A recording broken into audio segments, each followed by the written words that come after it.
Bonjour et bienvenue à notre deuxième séance de formation juridique à la blockchain. Je m'appelle Jouro Christian et je suis heureux de vous présenter cette deuxième partie.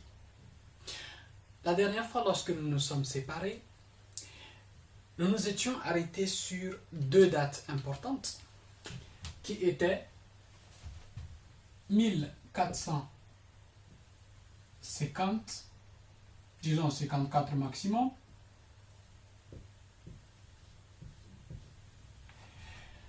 et 2014. Bon, disons que c'est une coïncidence jusqu'à là. La particularité de ces deux dates, c'était que ici, nous avions vu l'apparition de ce qu'on a appelé plus tard l'imprimerie.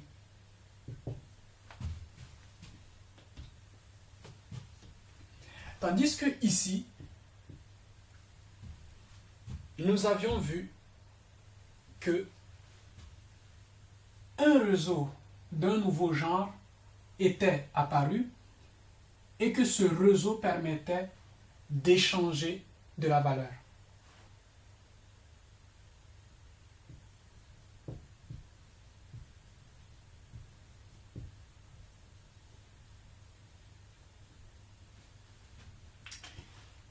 Nous avions également vu que la différence entre ces deux réseaux, puisqu'il faut lui dire, eh bien c'était que le premier,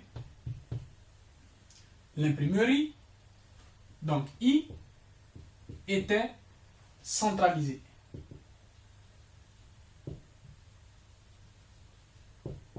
Et donc contrôlé par une petite entité.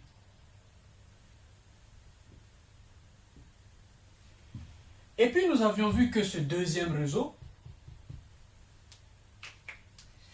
était lui complètement décentralisé. Donc réseau des valeurs.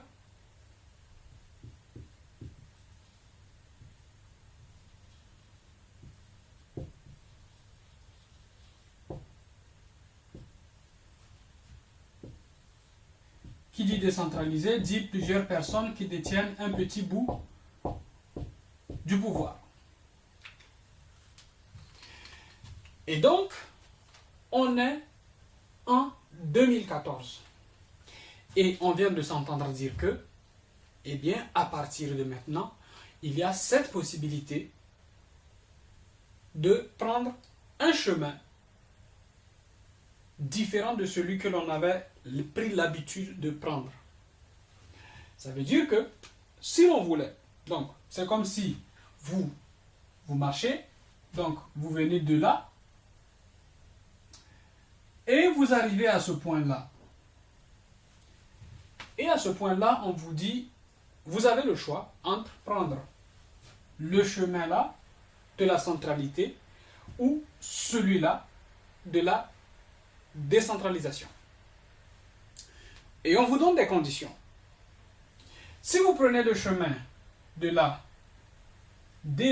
centralisation, vous ne changez rien au système. Vous demeurez toujours dans les mêmes problèmes. Les mêmes actes produisent les mêmes résultats. Et donc ça fait que on vous donne le choix désormais de prendre ce chemin-là ou alors de prendre celui-là. Sachant que la différence fondamentale entre celui-là et celui-là, eh bien, c'est que l'un est tout nouveau, celui-là, et l'autre est plutôt ancien, celui-là. Et comme nous sommes des êtres humains, notre problème réside dans le fait que beaucoup préfèrent plutôt prendre le chemin le plus sécurisé. Donc, ils vont préférer prendre celui-ci. Le problème avec ce chemin sécurisé, c'est que il produit toujours les mêmes résultats. On a toujours des gens qui sont insatisfaits de leur vie. On a toujours le système monétaire qui est indifférent à la réalité économique. On entend dire que on a le problème du franc CFA et personne ne veut résoudre ce problème. On entend dire que les pays les plus riches et les plus puissants saquent les pays les plus petits et les plus pauvres. Il n'y a pas de solution. Cela fait bientôt plus de 50 ans, pas moins de 50 ans, plus de 50 ans, que la Deuxième Guerre est terminée, la Deuxième Guerre mondiale, mais on se rend compte que, eh bien, à un moment de l'histoire, l'humanité a recommencé à reproduire les mêmes erreurs qu'il y a 70 ans. Tout simplement parce que, à un moment de notre histoire, à chaque fois, on a quelqu'un qui prend le pouvoir pour lui, ou un groupe de personnes, et ce groupe de personnes ruine l'évolution de l'humanité, d'une façon ou d'une autre. Donc, ce qui fait le bien, ce qui est bien plutôt, je m'excuse, avec cet autre chemin, c'est que ceux qui prennent très tôt le risque sont récompensés au bout du chemin, ou du moins jusqu'à la reconnaissance. Donc, quand je dis décentralisé derrière, eh bien, je vais parler de Bitcoin comme blockchain. Je vais également parler de Bitcoin, petit b, comme incentivize, c'est-à-dire comme moyen de motiver des gens à s'engager. Je vais également parler de Ethereum.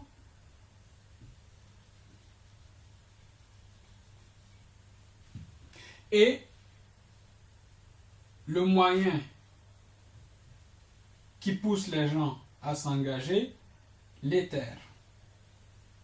Incentivize. Et donc, ça fait que, eh bien, à partir de 2016, donc, on passe un cap, on a petit à petit la reconnaissance de ce qu'on va appeler la blockchain.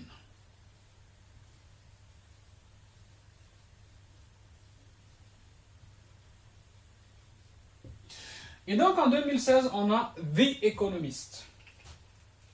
The Economist qui a un journal qui parle beaucoup d'économie et de plus en plus de nouvelles choses, ou du moins d'autres types de sujets.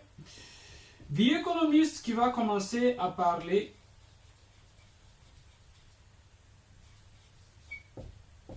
de ce système décentralisé, de cette technologie qui permet de décentraliser la confiance.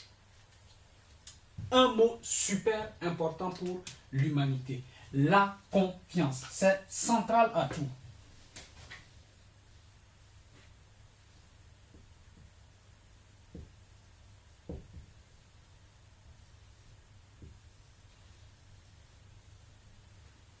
Quand on vous dit qu'il existe désormais une technologie qui permet de décentraliser la confiance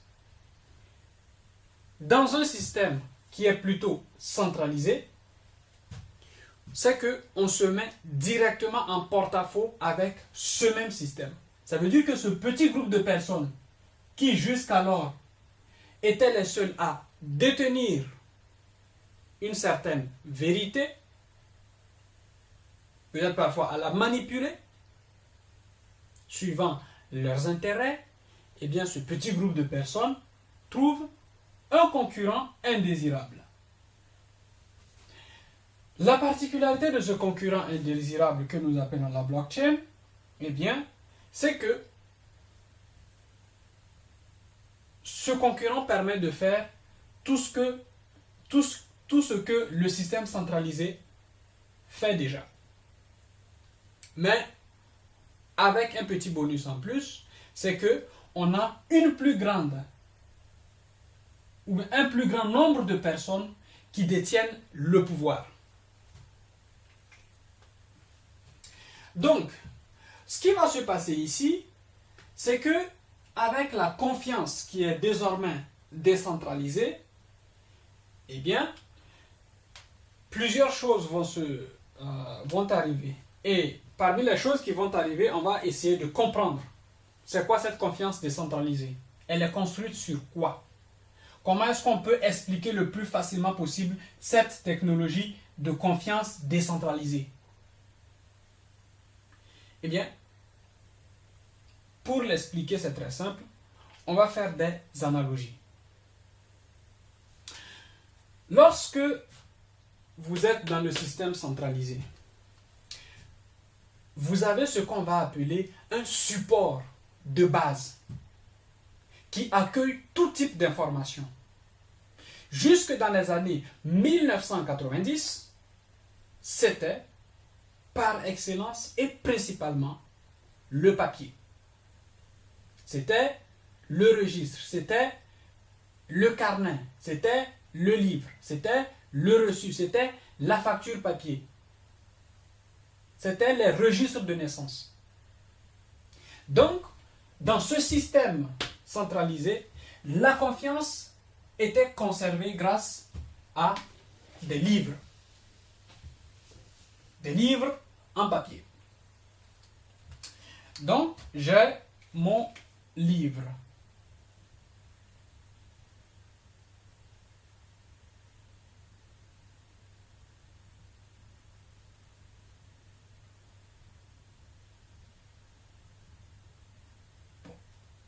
Plus ou moins.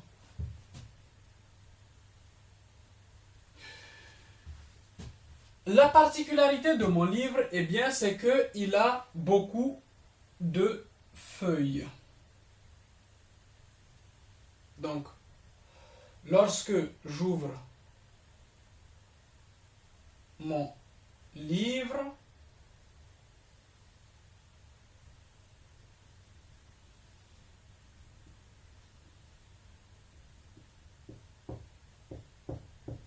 il a beaucoup de feuilles. Ça, c'est par exemple la page 5 et ici la page 6. Sur chacune de ces pages, eh bien, il y a de l'information. Par exemple, je déchire la page 5 et la page 5 va parler, par exemple, de la cigale et la fourmi.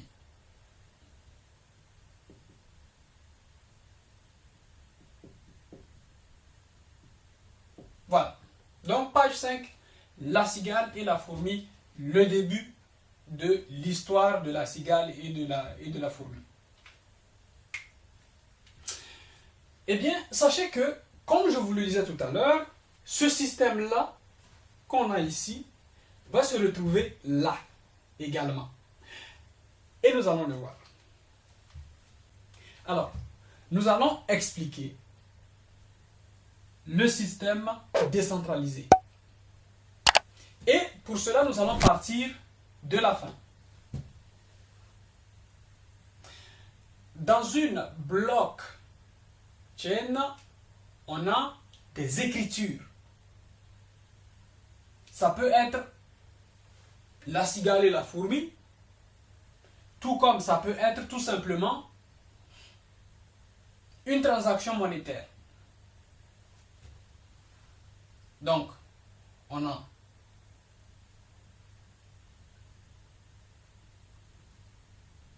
€15, par exemple. Ensuite, on a 20 €, etc., etc. Ces 15 et 20 € sont des écritures. Ces écritures-là sont sur une page.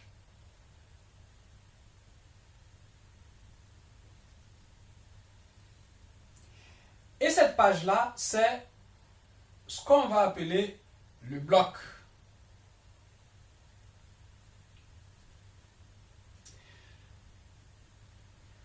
Ce bloc est forcément relié à un autre bloc. Donc, ça va être un premier bloc, par exemple celui-là, qui a 15, qui a 20 euros, qui sera relié à un deuxième bloc, par exemple, où on a 25 euros, 35 euros. Et donc, on a la reliure au milieu. Voilà. Comme ça, on sait que ça, c'est page 5 et ça, c'est page 6. Donc, vous pouvez avoir ces pages, ces livres, ces pages, ces blocs à l'infini. Si par exemple, on se dit que la page 1 commence vers là, la page 2, la page 3, la page 4, 5, 6, et quand je dis donc page, c'est bloc 1, bloc 2, bloc 3, bloc 4, bloc 5, bloc 6. Alors, quand on a beaucoup de blocs qui sont ensemble, on finira par obtenir un semblant, une ressemblance, c'est-à-dire un livre de comptes, par exemple, ou bien un livre d'histoire, tout ce que vous voulez. Et donc, ça c'est le fameux livre de, on va appeler ça facture, par exemple, reçu. C'est on peut appeler ça une liasse de factures. Par exemple, parce que là, nous n'avons que des chiffres. On peut appeler ça également un livre de comptable. Et donc, on a ce livre-là qui est là.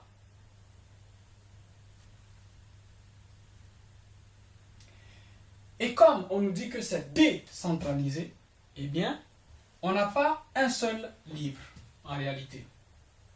On a cette liasse de factures ici. Ensuite, on a un deuxième ici. Puis on a un troisième ici. Et tout ça, en fait, c'est des copies.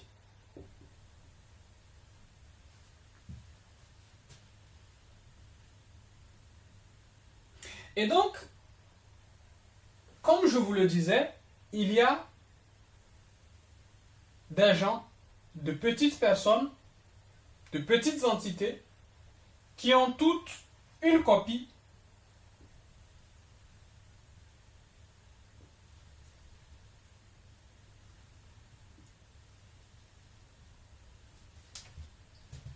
de cet ensemble-là qu'on appelle la blockchain.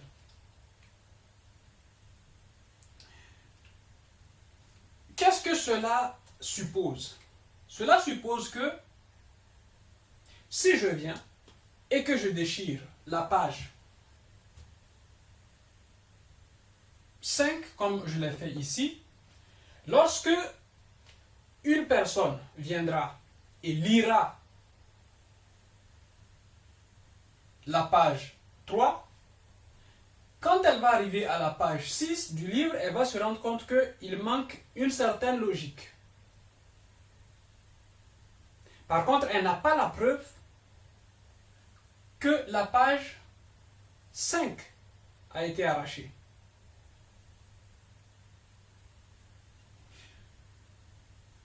La différence dans un système décentralisé, c'est que, vu que tout le monde a la même copie du livre, si je viens et que, à nouveau, je déchire la page 5,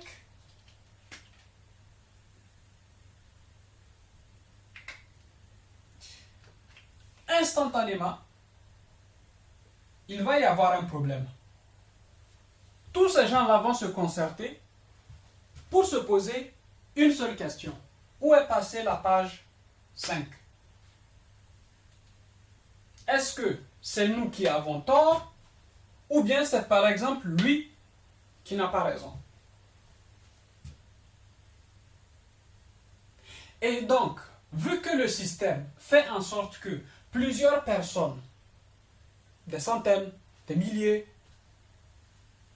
ont une copie du livre, eh bien, on va se rendre compte qu'à la fin,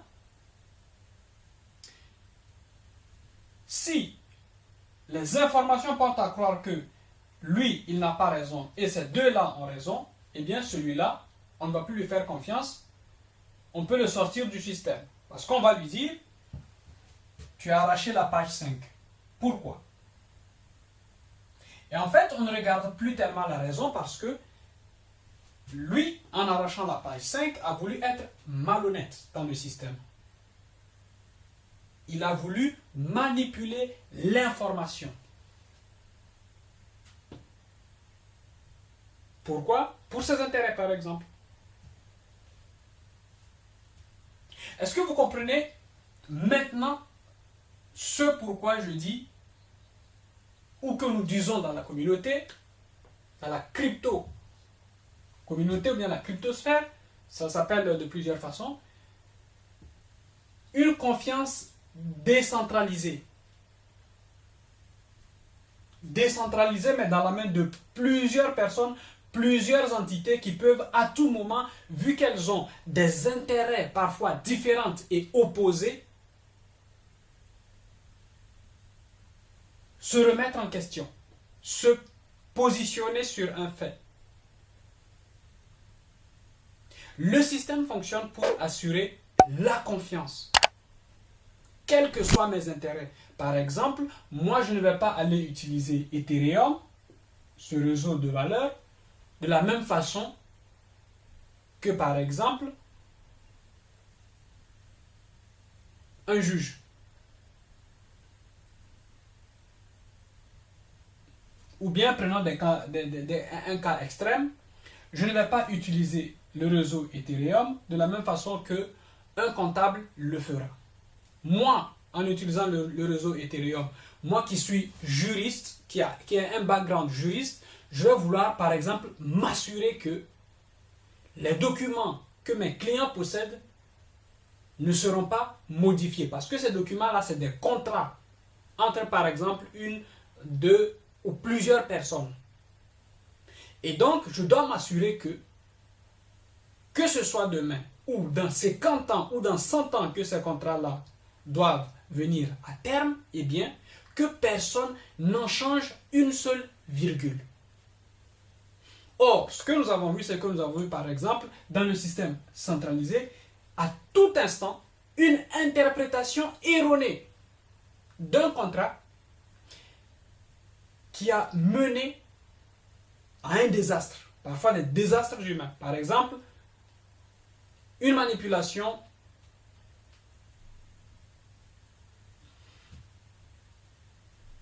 d'un acte concernant l'héritage de plusieurs enfants dans la famille.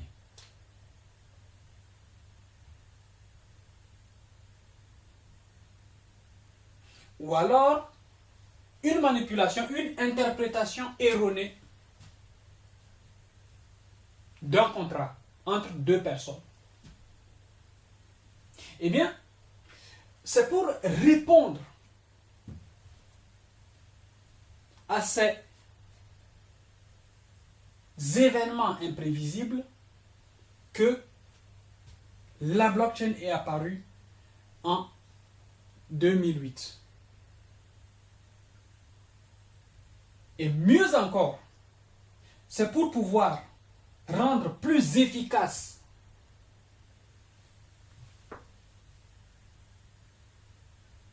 la confiance entre les personnes que Ethereum, le réseau de valeurs, a mis au banc ce que nous appelons aujourd'hui des smart contracts.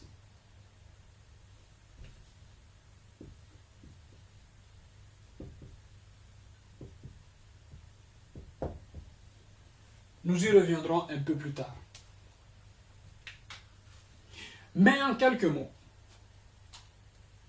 on voit bien que ici, on a à nouveau un partage du pouvoir. Le pouvoir n'est plus dans les mains de ce petit groupuscule. Et vous allez bien remarquer, lorsque par exemple beaucoup de personnes qui travaillent dans ce qu'on appelle aujourd'hui le Web 3, donc l'Internet de la blockchain, se plaignent de certaines régulations, comme par exemple MiCA. Eh bien, on se rend compte que cette régulation, c'est d'abord une attaque contre la blockchain.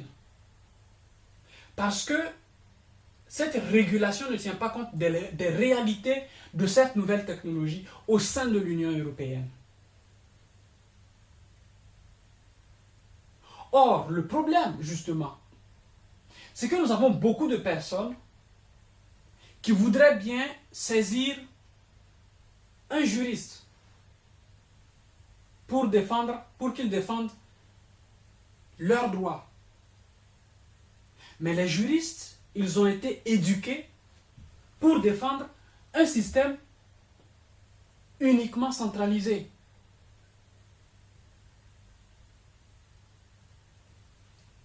Donc aujourd'hui, le travail que des gens comme moi, des formateurs comme moi avons, c'est de pouvoir éduquer les juristes et leur dire que, en réalité, la blockchain, c'est leur job quotidien.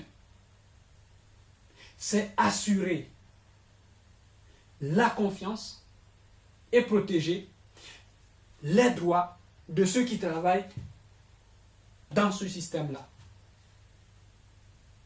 Et pour ce faire, il faut que les juristes, nous arrivons à comprendre que la blockchain n'est pas là pour nous remplacer. La blockchain ne va pas remplacer un notaire. Ça n'existe pas et ça n'existera pas. Même les systèmes les plus décentralisés et les plus automatisés auront toujours besoin de quelqu'un qui connaît la loi. J'ai fait du droit pendant 10 ans et je peux vous affirmer que la blockchain, eh bien, c'est la technologie des juristes. C'est la technologie des comptables. C'est la technologie de tout ce qui est administratif. Donc, il est temps pour vous les juristes de commencer vraiment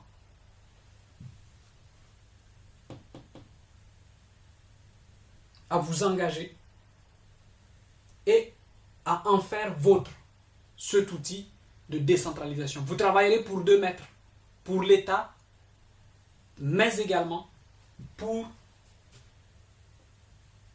un système décentralisé. Mais au bout du compte, ça va revenir à la même chose parce que à un moment ou à un autre, l'État va tout faire pour s'assurer que cette nouvelle technologie puisse assurer la confiance de façon sereine. Je vous remercie de m'avoir suivi jusqu'au bout. N'hésitez pas à poser vos questions en commentaire. Et moi, je vous dis à très vite, à la prochaine, pour une nouvelle séance de formation juridique sur la blockchain.